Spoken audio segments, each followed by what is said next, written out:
Welcome to When Mothers Lead, a podcast created by Motherful, a soulful grassroots collective of single mothers. I'm Heidi. And I'm Lisa. And we will discuss how you can be a part of this movement and what the world will look like when mothers lead. I see the mothers marching. I hear the mothers singing. I feel the mothers grieving. I see the mothers leading. I hear the mothers shouting. I see the mothers dancing. I feel the mothers healing. I see the mothers leading. I see the mothers leading.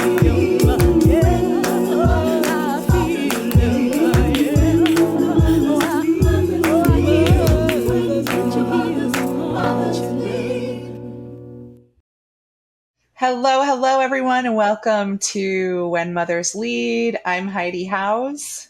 And I'm Lisa Woodward. And we are so excited to be here today with our beloved friend, Letha Pugh. Letha, welcome. Yeah. Thank you. Amazing human. Yes. Amazing human. Huh? Yes.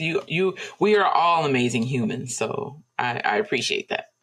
We're so excited to have you on, Letha.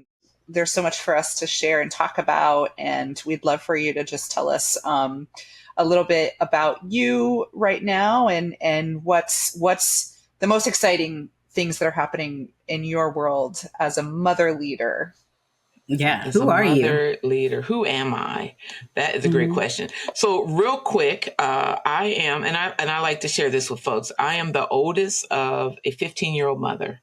My mother had myself, and I have a sister who's a year younger. My father has about 13 or 14 kids that we know of. I don't know.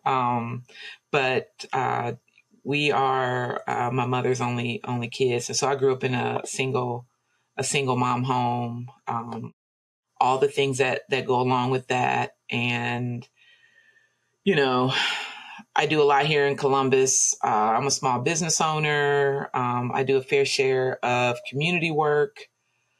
But at the end of the day, I am also, I come home to a 12-year-old daughter. My wife and my wife carried Avery, and she is one of the most complicated things I do on a daily basis. Right? Yeah, have me reading books and praying and crying. Motherhood is no joke, right? Motherhood is no joke. And she is a really good kid. But learning, like, they're just like very complicated. And I'm reading right now, The Emotional Lives of Teenagers. Wow. I am reading it, and it is good. That's great, because you're ready. Yeah. You're ready for that teenage. Well, actually, according to the book, it starts when they're like 10. Oh, right? Puberty. Yeah. Tell them. So we've been in this for a minute. But I think of all the things that I have done, my wife and I to get together, we are two moms. We own two businesses together. And then she kind of deals with me and all my shenanigans. So, we're pretty busy over here. The good thing about it, though, is all the things that one mom can accomplish. Imagine if there were two moms, right? Yes. We're imagining. Imagine if you just had a mom that was helping you. Yeah. Yeah. So there's value in that. That's the dream, That's the dream. But I have always been a business owner. Going back to third grade, I would, get my hands on food stamps. I do odd jobs for people. I would buy now and laters. If you're familiar with penny candy, Yes. now and laters. I got bused like 45 minutes away. I would sell it for green dollars. So I'd sell a pack of now and laters for $1. And then I would, come home. I'd buy laundry detergent or toilet paper. I'd keep a dollar or two back for myself, but I've always, looking back now, I've always um, felt like, hey, I have enough for I have things that come to me. I have enough for me. What can I do to help other people too? So I think I share that story because it is really a testament to how how I live now. I have a question about that, Letha, because we Motherful has been blessed by you in many ways in your businesses, and we're super impressed by and just inspired by your work in the community here. And I'm curious, like, what do you think is the difference for you as a business owner, as an entrepreneur, that makes you want to you know to give and sort of, I mean, it looks like your aspiration is really like Letha Pugh, comma, philanthropist, mother philanthropist. So can you talk a little bit about that? Like, what do you think? It sounds like it's always been there in you, to give and to help, but can you talk about that a little bit? Like, what do you think the difference is? Yeah, I think the difference is I do believe it to be a gift. And I think that we are all kind of born with different gifts, and it's like, how are we able to like tap into what that gift is? I remember being very young, and um, my grandmother lived in Los Angeles, and she would walk us to school. I actually went to Grape Street Elementary in LA, and there used to be some older ladies that would sit on the porch, and I would stop and I would talk with them, and I remember my grandmother saying like that was like something special about me. Um, but I was also like a regular kid too. I was a very difficult kid, put it that way. Um, very all the things you could imagine me as a child coming along in a younger form, how I am now. I think I really struggled when I was younger with empathy. I think I was always in like survival mode. And so, as I got older, I think nursing school helped me. I think it helped me to tap into it's okay to be like kind and loving to people. It doesn't take away from you. It doesn't make you weak. It kind of like complements your personality. And so, here I was in this thrust into this world, which was like college, and navigating that, and then navigating like, how empathy plays out in our lives, and like, what does it mean to be giving to people in a way of like kindness and like physical help, not so much money. And I really enjoyed it. But I think that over the years, my enjoyment of that has just like expanded with the opportunities that have come to me. And so I think it's a lot of self work that I've done over the years. I really take a good amount of time.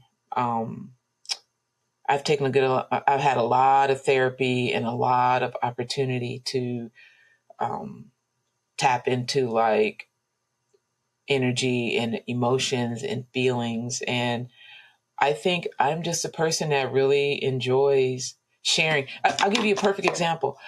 Once a year, Wendy and I rent this huge house, and my whole family comes, and we spend like a week or a week and a half together. This is like my family from like Omaha. My thing is just get here. Like, Yeah. I'm not going to do all of it, but but meet me halfway and get here, and let's enjoy our time together. Um, it doesn't feel. I feel like I also do it in a way that's not like super boastful, and but I also For kind of sure. remember growing up being exposed to like really kind people. You know what I mean? Can you give us an example of one that sticks out?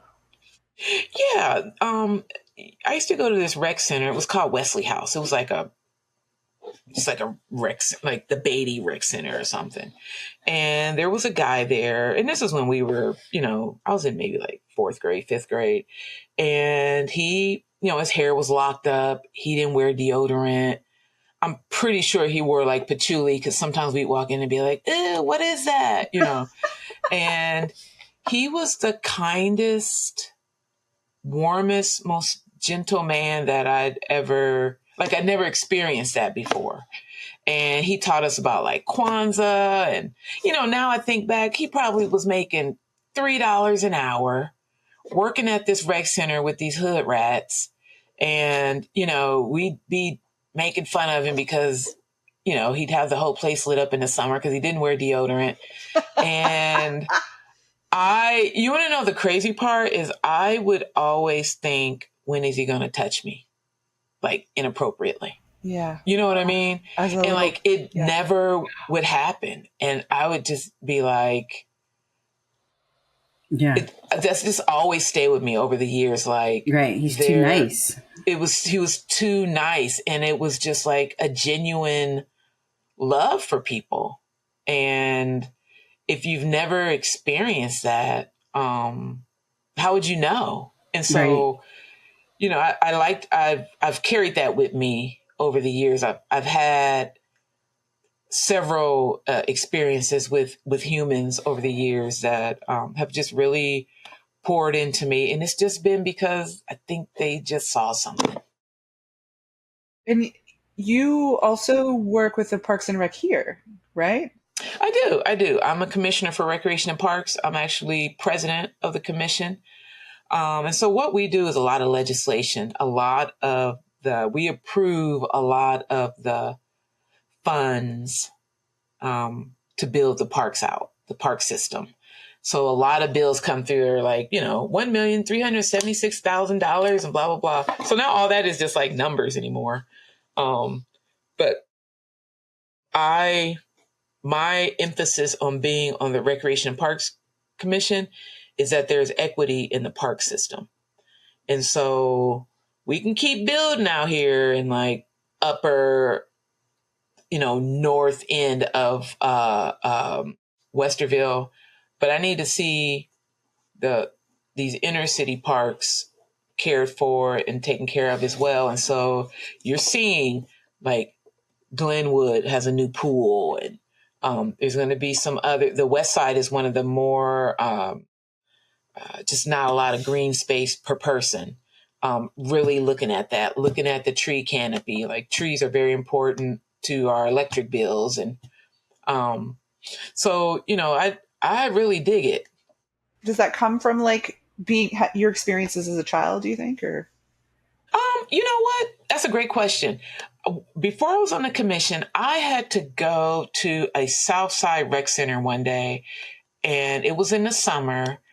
And when I walked in, I almost had almost like a physical, like the smell. Yeah, it's hot. It's hot. Somebody was eating like a sandwich left over from like lunch earlier. Things were just like strewn around. It just kind of like took me back to what I remembered. And, I think that being asked to be on the commission because you're appointed by the mayor, it was an easy yes for me. Because I think that, a lot of things happen in the rec centers, but I think one of the things that happen in rec centers is that kids get positive interactions that they might not get elsewhere. Right. And I'm not saying that my mom was 15, so you're not even like fully developed yet. So,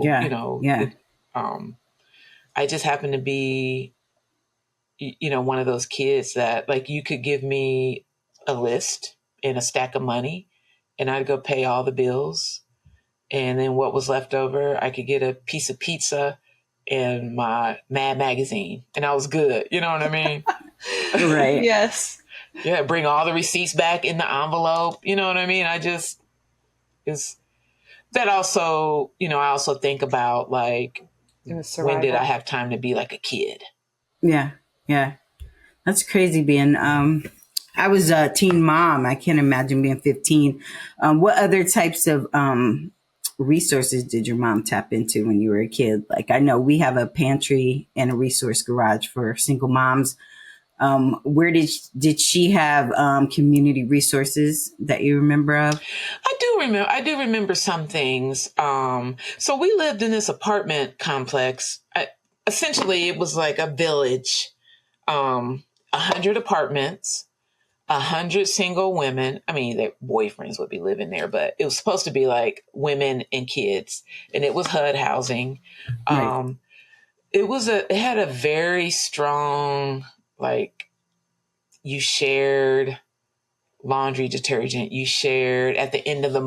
month if someone had a pack of drumsticks left over. It was a lot Right. of like sharing and things like that. I really only remember tapping into like community resources. I remember getting like Thanksgiving boxes at Thanksgiving. I remember going to like different Christmas gift programs, community programs.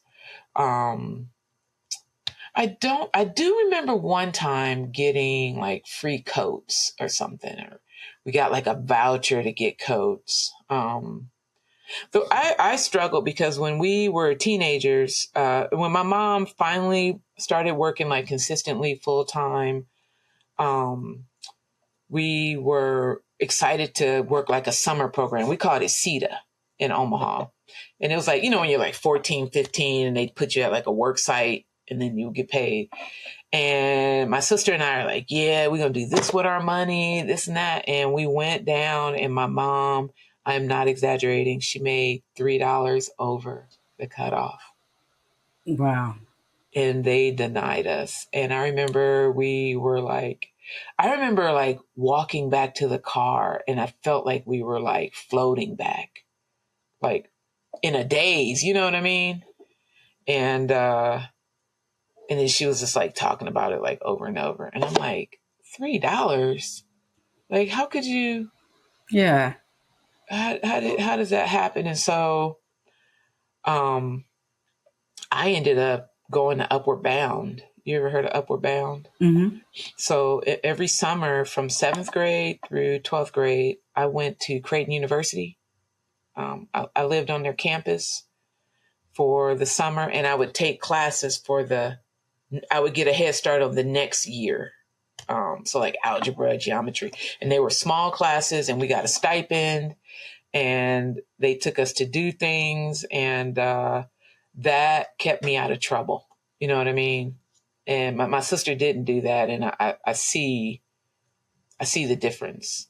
Um, you know, uh, just because she was probably, during the summer home by herself, and that never even crossed my mind, and it wasn't my responsibility for that to be on my mind. But looking back now, I think, well, what did she do? Because she was home by herself.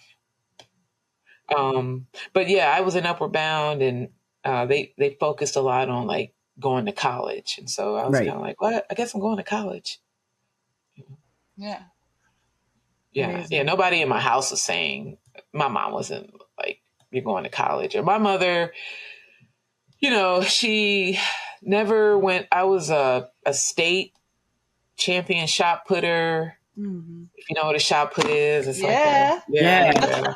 Okay, Um, Letha. yeah, right. I was a really good basketball player. She never really came to any games, or, She probably had a good I time, just, right? yeah, I think she just, all the other things going on. And I think that's what contributes to like, those are the things you see from like poverty and like exhaustion, and you don't have a lot of extra left over. And Yeah. so, with Avery, we've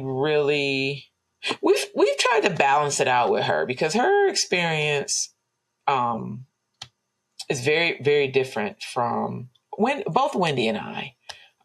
Wendy was the only child, and Wendy came along when her dad owned like a semi repair company.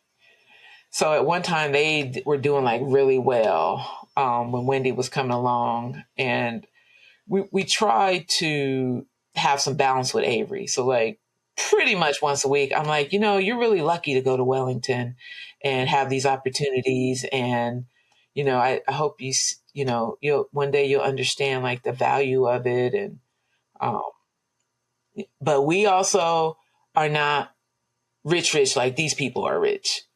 Like the kids are driving Teslas and BMWs that I've never even seen before. But the way that I think we parent her, I hope that she sees she's able to kind of have some balance with it, because she spent her first 6 years in Columbus Public, so she does kind of get both sides. That's good. Yeah, I try to have some balance. I was not very balanced. I spent a significant amount of time in my 20s and 30s, like drinking and partying, and realizing, although I had partners, thank God I didn't. Thank God I did not have the ability to have kids, because if I could like make kids, I would have had kids. Like I would have had like 20 kids. Oh yeah. I think kids are great. Oh yeah, absolutely. I would have had a kid with everybody I dated. Because my thinking is like, if you with this person and you love, and like kids come from love, then that's what you do. But looking back now, I'm probably a better parent. Probably when I hit like 40. That is one of the things that I look back and think, man, Letha, took you to 40 to kind of figure out how to be like a parent that was like present and understanding. So I really commend, and I see a lot of moms out there like that.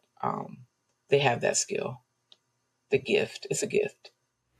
Yeah, I was thinking about when you were talking about your mom and not making it to, a lot of your high school stuff. I was thinking, well, it sounds like she didn't get to experience those things herself. Like she didn't get to be in track, Yeah. right? She didn't get to go, do those things. And so I wonder if that was also, maybe she didn't even. No. Understand the benefit of Yeah, it. she didn't. She didn't. Or how Well, it affects my you. grandmother, so like my family is from a little town in Bruton, Alabama. It's called Bruton, Alabama. And they ended up in Omaha through the CC camps through Roosevelt. And so when my grandfather went to work, they sent him up to work on some railroads. And my grandmother went, and she worked in a laundry room in a hotel forever. She would get up and she would get on the bus at like 4:30 in the morning. Now, this is Nebraska in the winter, in the dark, up a hill, and I'm not even exaggerating. She'd walk that hill, she'd get on the bus, she'd never miss work. And I think that my mom was just my mom was like the last one. She was like in the house with the older kids, and my grandmother would get home at like 2 and go to bed. Like, what the heck? So like she spent her whole evening, afternoon in bed. And I just think, my mom was there, but she was just kind of, Yeah. that's also like poverty and having to work excessive hours and things like that. And so, I have learned and listened to them, and I've taken all that into, how I exist now. And I do a lot of different things, but, believe it or not, I do have some balance. It's very rare that Yeah. I'm up all night doing something. Yeah. Oh yeah. I say no. I do say no to things now. But I like being out and involved in things, and like, decision making. And I think I'm kind of past the point where first of all, I'm unemployable. Like, no, yeah, nobody wants me as an employee anymore. Um, uh, but I enjoy the work that I do in the community. I'm a board member for the Women's Fund. So essentially, the fund is, we raise funds to invest not only like a financial stock market investment, but to grow funds to give away to people. And so, being on that side of it where you can infuse someone with $50,000 or, 30,000, 50,000, people they don't have to have a 501c3. They could just be good people out here doing something. And as their program is learning and growing, they should deserve some funds to get it to be successful too. So I enjoy that. I'm also on the board for Freedom Equity, which is a Black CDFI here in town. And on the other side of like giving away grant money, we make significant loans to startup businesses, primarily Black owned businesses, equipment, things like that. You just have to, show, like anything else, you've got to show like a track record for success, potential success. But yeah, I enjoy the work I do. Yeah. And besides you and Wendy, inside of your businesses, do you let women lead? I mean, I'm sure you do, but how do you see it as an awesome thing when mothers lead inside of your spot? Organizations. Yeah. Oh yeah. Well, I mean, so Bake Me Happy, we have 24 employees, and we only have one male employee. Michael, right? Michael? Is it Michael? No, James. James, Yes, yes. very, I very love sweet. James. He's so very sweet. sweet. Yes, So sweet. And a he's great married. musician. James is a musician. He's married to Nicole, who also works at Bake Me Happy. We have a staff person who is pregnant. Everybody is just like chomping at the bit. We don't have a lot of babies around there, so we're all excited. Our goal has always been, so like we started Bake Me Happy. It was primarily Wendy and I doing everything. Had one staff person. That staff person is still with us. They are now, they manage purchasing and inventory.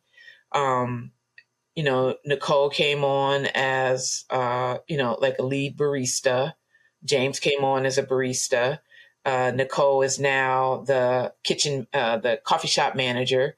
And then she manages the two locations, Dublin and Whittier and Parsons.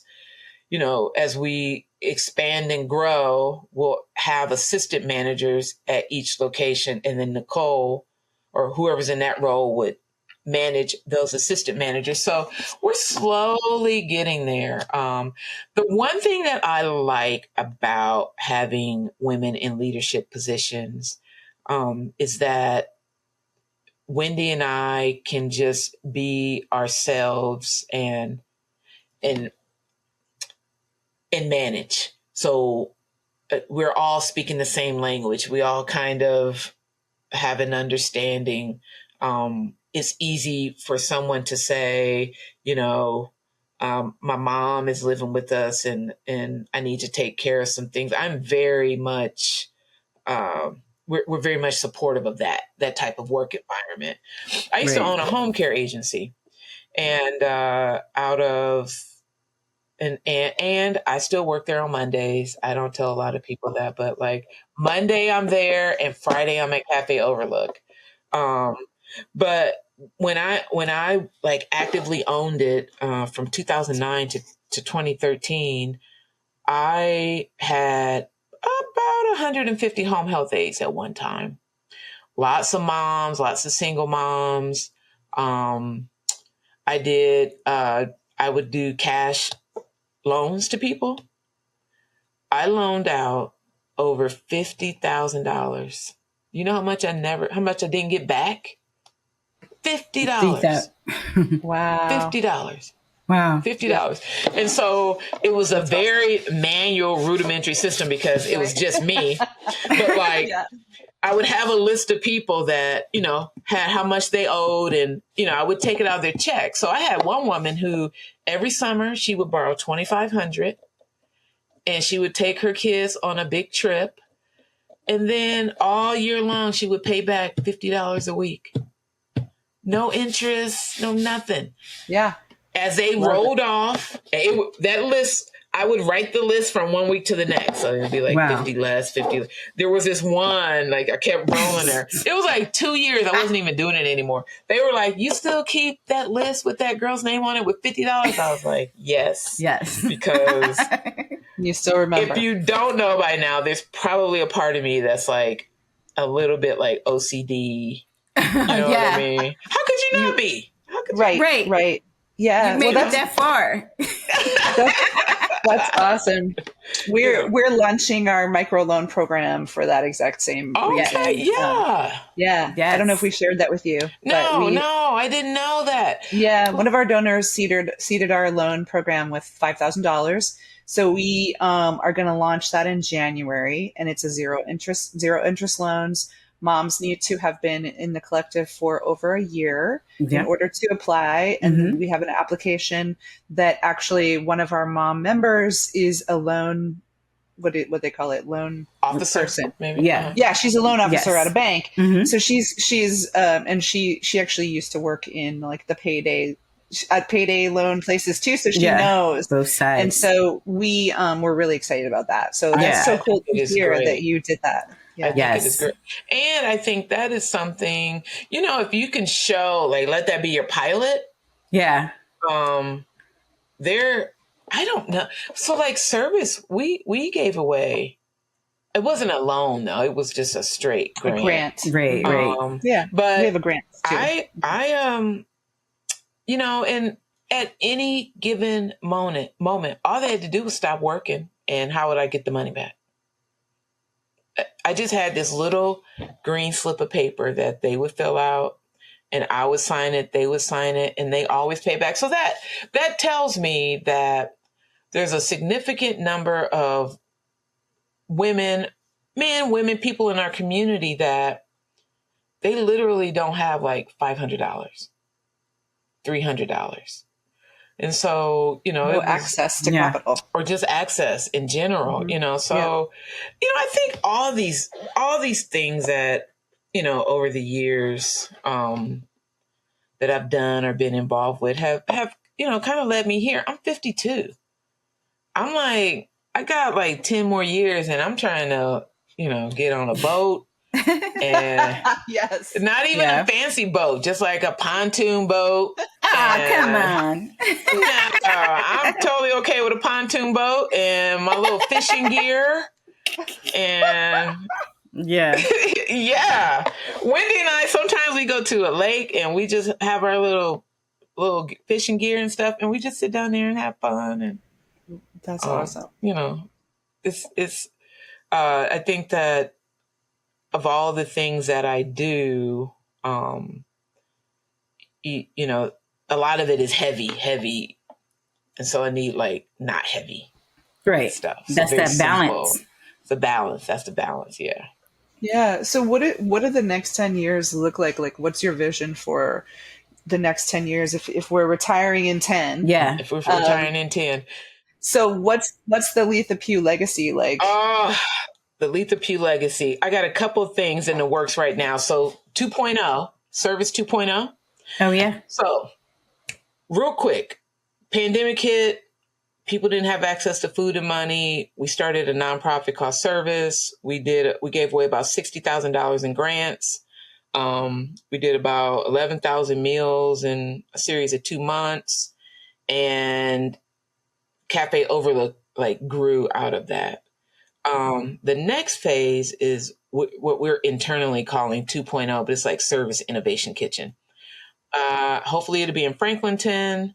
It is an incubator kitchen, a large glass encased commercial kitchen.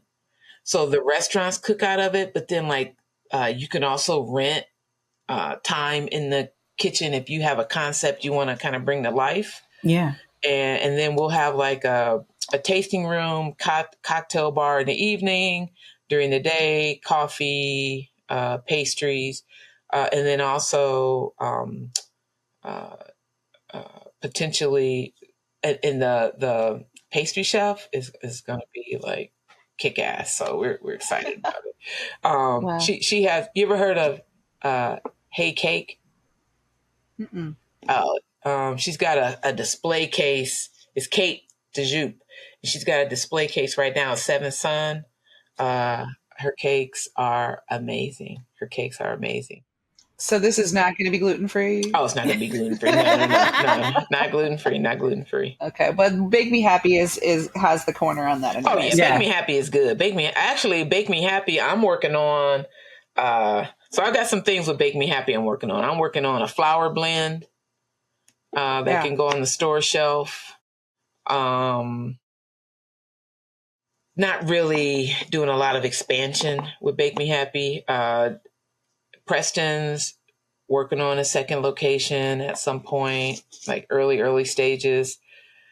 But to have this service innovation kitchen kind of get set up and functioning and like kind of hand it off to, an executive director and those types of things. But the housing, the buildings, the Development. before I'm done, I am going to get me one of those 100-unit buildings. So we'll see. Now here we are. What was this? November 15th, 2023. Yes. 14-unit building. First one, super excited about it, super into it. Yeah. I predict by 2033, I will have a handful of buildings, but the piece de resistance would be the like 100-unit apartment complex. Yes. So we'll see how it goes. And Yeah. if it doesn't happen, it's okay. It's good to have failures. Yeah. Right? Yeah. But you're already almost there. Well, You're- I am almost already there. I have to tell you this. It's not a funny failure story, but it's like a failure. So I said to Wendy, this is what we're going to do this season for Thanksgiving pies. We're going to like reach out to one corporate place. We're going to offer, they could pre-order pies, and then I will go out there and like set them up. And then when they're leaving work, they could take them. Right. And she's like, okay. And I'm like, yeah, let's just do it. Let's do it. Not one person signed up for it. Not one person. So this morning I said, well, how many people? She was like, there were no people, Letha, so I shut it down. And I said, well, dang, gotta fail sometimes. I mean, if you don't try.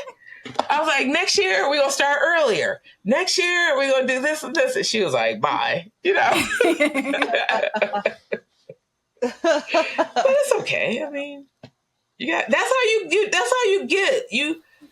how you learn stuff. Yeah. I mean, we see you're throwing out ideas all the time. Yeah. So how did you get to this place of becoming a developer? Because I feel like this is like a really pinnacle thing for you in your entrepreneurship.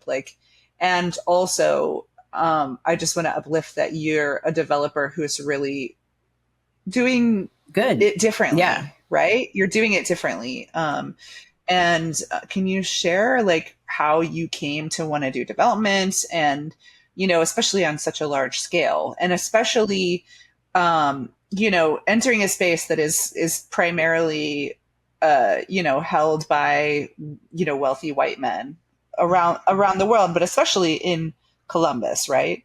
Can you tell us about that and what that journey has been like, especially, considering your identity, considering, all the things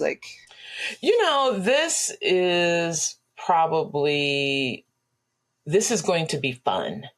I have always liked construction. I tend to kind of roll with jeans and boots and a t-shirt and a truck. And so I used to date this woman. Her dad was a general contractor, like in this little town in Virginia. And when I would go to town, I would ride around with him to sites. And I remember thinking, this is, I like this. Yeah, yeah. Like you get there and, you know, I didn't know anything about reading plans or anything like that. And so that was the very beginning of it. And so when I opened Bake Me Happy, I would go over. It was like it was something I didn't know how to do, and it was almost like a weakness. You know what I mean? And I think a lot of women shy away from construction because they just don't know like the process or how it works. And so I've always been like very cost conscious. You know, in the first Bake Me Happy and the first coffee shop, and I would go over in the evenings with a flashlight and I would open the plans. I had no idea how to read it. I knew how to read.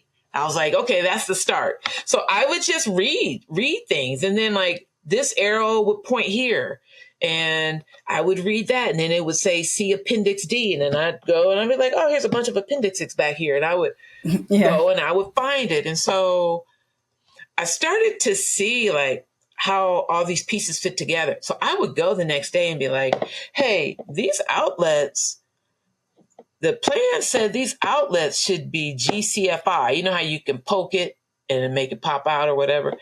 And you could tell they would just be like, how do you know that?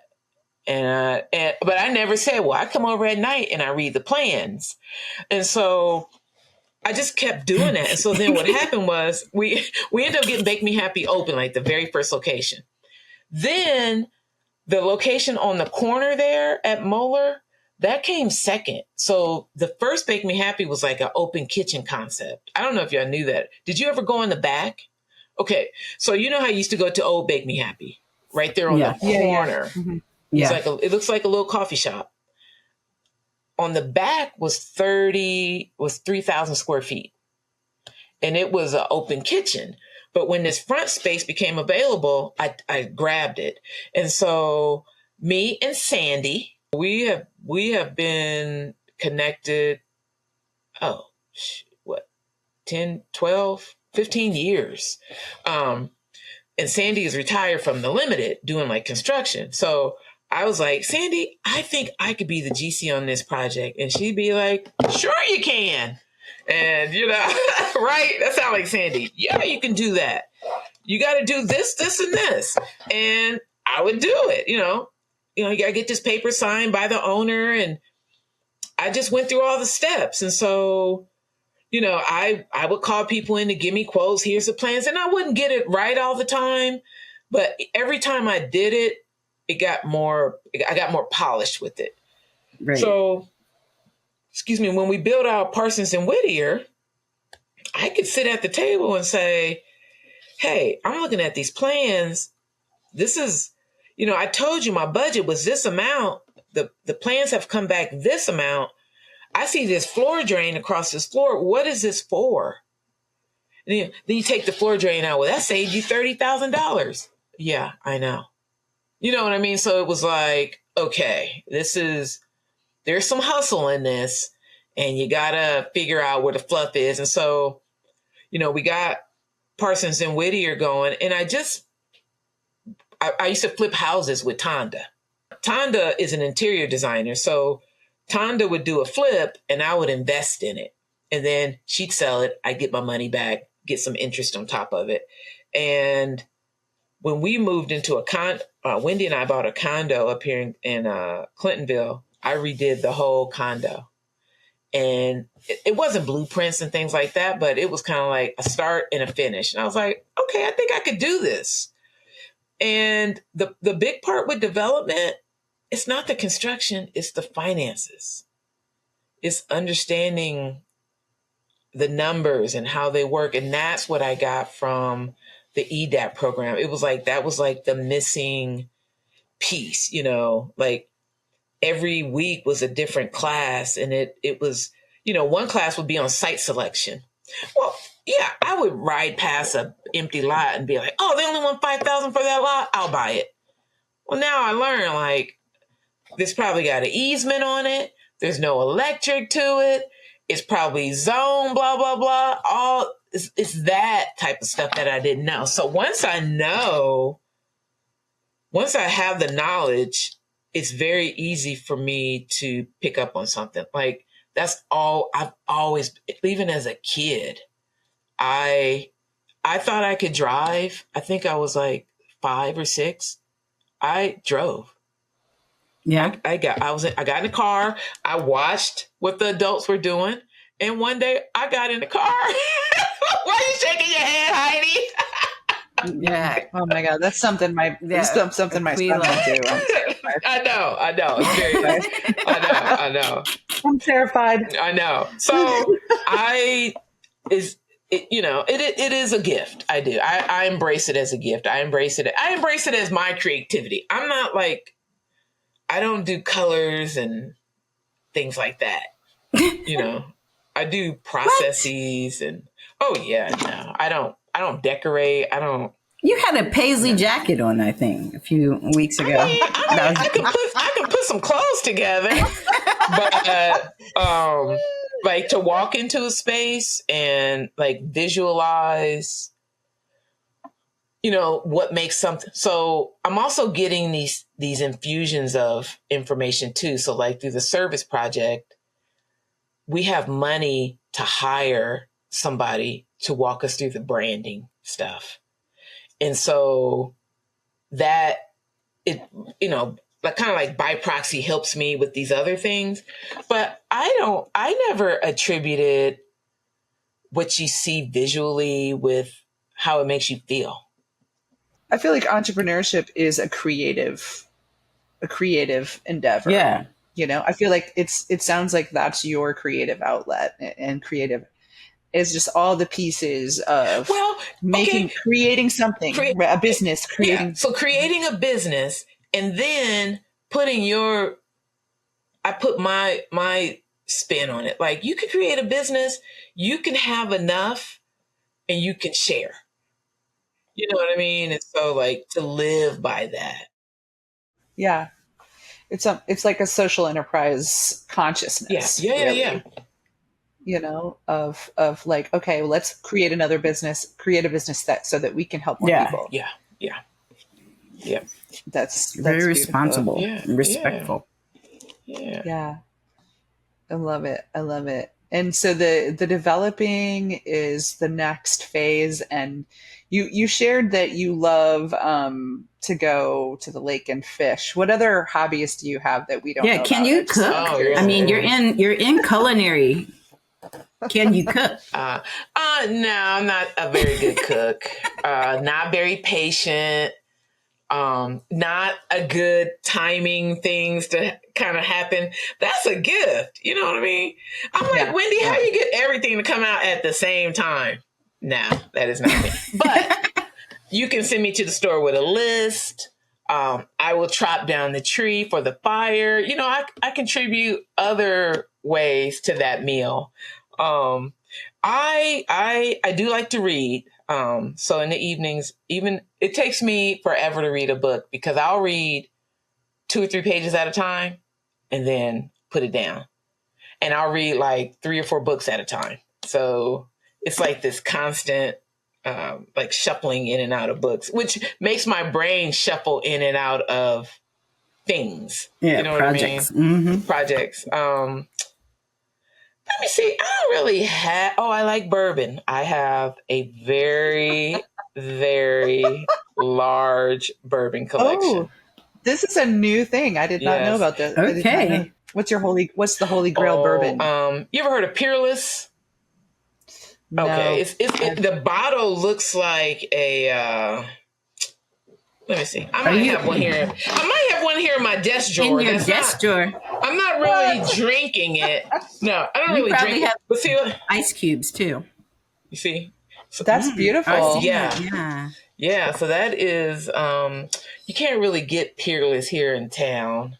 Okay. This is a double oak from Kentucky. But I like Japanese whiskeys, bourbons. I do tend to like a lot of, I don't do like Hennessy or brandies or anything like that. It's strictly bourbon. I have been getting into gins. Yeah. Not just any old Seagram's gin. Yeah. But like very nice range, like floral. What about that purple gin? Nah, I don't like the purple gin. No? That gin has peas in it. Yeah. And it gives it a weird taste to me. Okay. Yeah. Oh, it's very pretty. It makes amazing drinks. Yeah. You know what I mean? But I don't make drinks. I just put like one ice cube in it or two cherries. Not one cherry. Yeah. Two cherries. Two. Not 2 pieces of ice, just 1 piece of ice. So like, Wendy's being sweet and she brings me, now that I'm older, I don't say, but when I was younger, she'd be like, well, I only like 1 piece of ice, or I don't like very. I know. And now she brings extra ice just on purpose, huh? No, you know what? She's very, very, I am very lucky. She's just she's spicy, but nice. Yeah. I put it like that. Like I would never do anything to like cross her, really. Out of love, but also just out of love.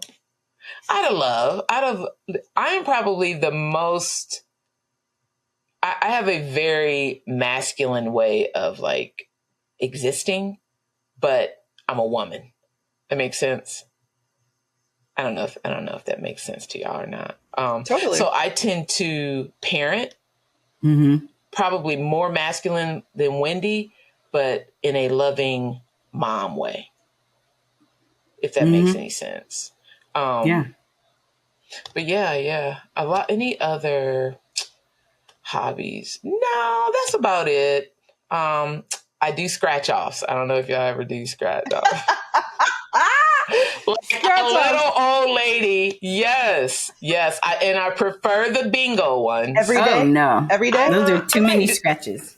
Oh, yeah. That's the whole thing. You get your bingo, you get your book, and you're just like, yeah. One time I won $400. Right. I've probably given that $400 back now, but just little things here and there, Nice. Yeah. Yeah. See? Scratch offs, bourbon, like this is painting a whole picture. Right, fishing. This is painting a whole I picture. see myself at like 70 with this little short gray afro, just kind of. Yeah. With your overalls. I used to be a doula. Same. Are you were a doula? Okay. Really enjoyed that. Really thought I was going to go into labor and delivery nursing. Did a lot of artificial inseminations for people, primarily women. We had a whole system where, they would order. We had a system like Wendy would work with them on like taking their temp every day and charting it. And Wendy was good with like reading the data and figuring out when people would ovulate. And then when people would ovulate, then I could order the supplies because I was a nurse and I would do the insemination. So I have like a series of kids.